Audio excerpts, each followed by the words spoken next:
Hello good morning ओम नारायण जय श्री कृष्ण जय स्वामीनारायण केम छो बधाई मजामां आई होप के बधाई मस्त मजाना हशो। चालो तो आज આપણે ખેતરમાં જઈએ અને ત્યાં આપણે કણેજરાની ભાજી બનાવવાની છે તો હું તમને આજે બતાવીશ કે કેવો હોય અને એની ભાજી કેવી રીતે બને એ।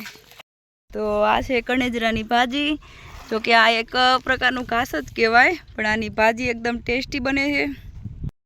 तो आ ऑर्गेनिक एटला माटे हूँ कहूँ छूँ केम के आपणे आने कोई जातनु बियारण नथी वाव्युं अने एनी अमे जाते ज कहेवाय के उगे छे एटले एक प्रकारनुं घास ज छे पण आनी भाजी एकदम टेस्टी बने छे अने आ हेल्थ माटे पण बहु सारी होय छे।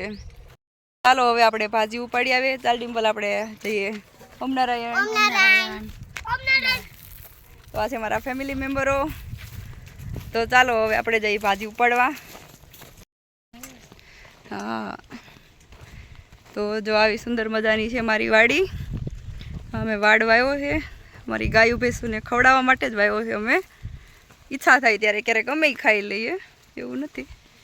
अने आ मारो कूवो छे एमां एकदम नजीक पाणी है। हजू जो के ચોમાસું गयुं ज छे एटले पाणी तो छे ज जो के अमारे पाणी खूटे नहीं केम के नजीक अमारे एकदम डेम आवेलो एटले। तो जो अहींया मैं सेवड़ी वावी है अने आ पेलुं बुलेट खड़के ए छे हजू नानुं छे हजी हमणां थोड़ा टाइम पहेला ज वावेलुं छे।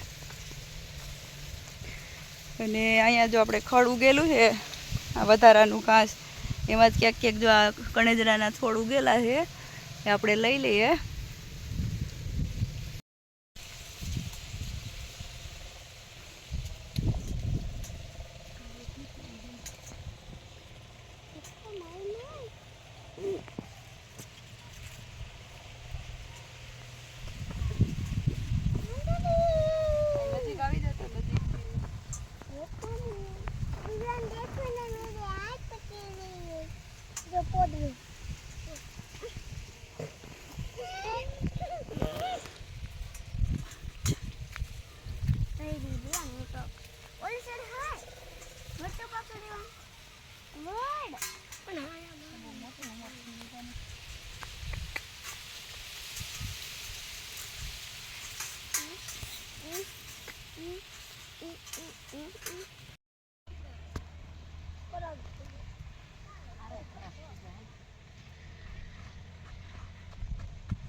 तो भाजी ने आपणे सारी रीते धोई नाखी। आमां धूळ बहु लागेली छे नहीतर काकरी पछी खावामां आवे एटले आपणे एने धोई नाखीए। हजी पानड़ा बधा वीणी लईए तो पछी फरी पाછી एक वखत आने धोवी पड़शे नहीतर आमां काकरी बहु ज होय एटले। तो फ्रेंड्स आपणे हवे वीणी लईए पेली कणेજરાની भाजी अने भाजी वीणाई जाए एटले आपणे पछी एनो वघार करी दईशुं। અને આની ઓળખ એ હોય છે કે આમાં જો પિંક કલરની દાંડલીવાળા ફૂલ હોય છે એટલે તમને આસાનીથી એ મળી જાય। જો કે ખેતરમાં તો આ હોય જ અને ચોમાસામાં તો ખાસ કરીને વધારે પડતી જોવા મળે।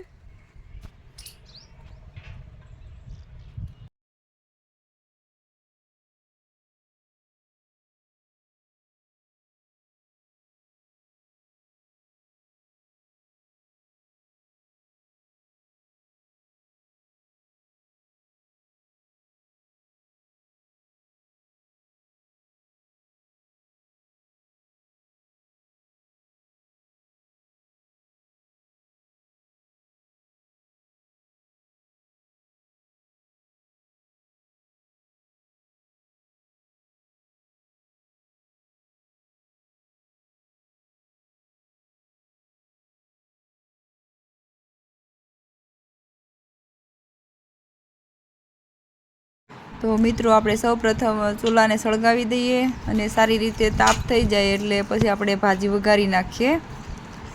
अने हूँ जो खेतरमां आવું એટલે અમારા બાળકો અમારી સાથે આવી જ જાય એને પણ ખેતરમાં ખૂબ જ મજા આવે છે। તો તમે પણ ક્યારેક ખેતર જાઓ તો ત્યાં ચૂલા પર રસોઈ બનાવજો કેમ કે એની મીઠાશ કંઈક અલગ જ હોય છે। આપણે ઘરે રસોઈ તો બધાય જમતા જ હોઈએ પણ આ અલગ જ હોય। તો સૌપ્રથમ આપણે એમાં તેલ નાખીશું।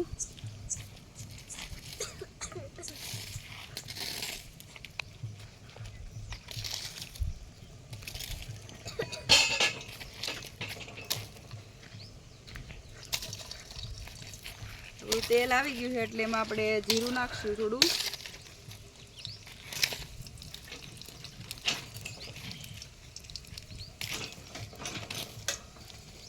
થોડી હિંગ અને હળદર. પછી આપણે એમાં ભાજીને એડ કરી દઈશું.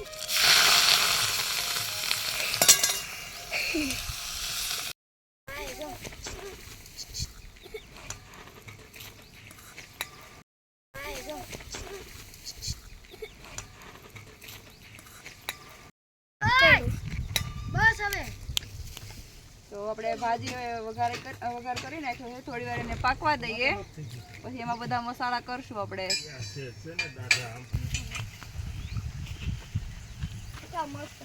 તો આપણે આમાં હવે થોડી લસણની ચટણી નાખી દઈશું. સારી રીતે પાકી જાય પછી એમાં આપણે થોડો બેસન પણ નાખી દઈશું.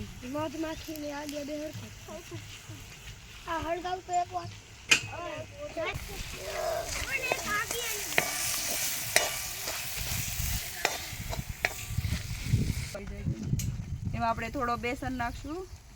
1 ચમચી જેટલો જ નાખવાનો છે, વધારે નથી નાખવાનો.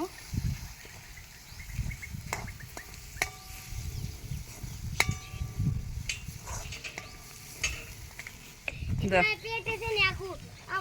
આપણી ભાજી બનીને થઈ ગઈ છે રેડી. અને હવે આપણે એને ગરમ રોટલા કે રોટલી અથવા તો ભાખરી એને ખાઈ શકાય ને એકદમ ટેસ્ટી લાગે છે આ ભાજી. અમારા બાળકોને પણ એટલી ભાવે છે આ. હા બસ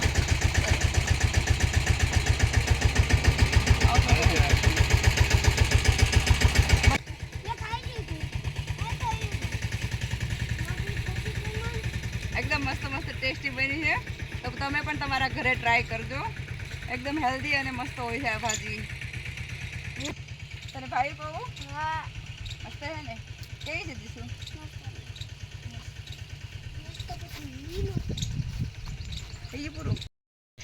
જો તો આવું સુંદર મજાનું છે મારું ખેતર. અને ખેતરમાં અમે ક્યારેક એવું લાગે ત્યારે અમે અહીંયા ચૂલા ઉપર રસોઈ બનાવીએ અને બધા સાથે જમીએ છીએ. જો તમને મારો વિડીયો ગમ્યો હોય તો લાઈક, શેર એન્ડ સબસ્ક્રાઈબ કરજો. આવજો. ઓમ નારાયણ.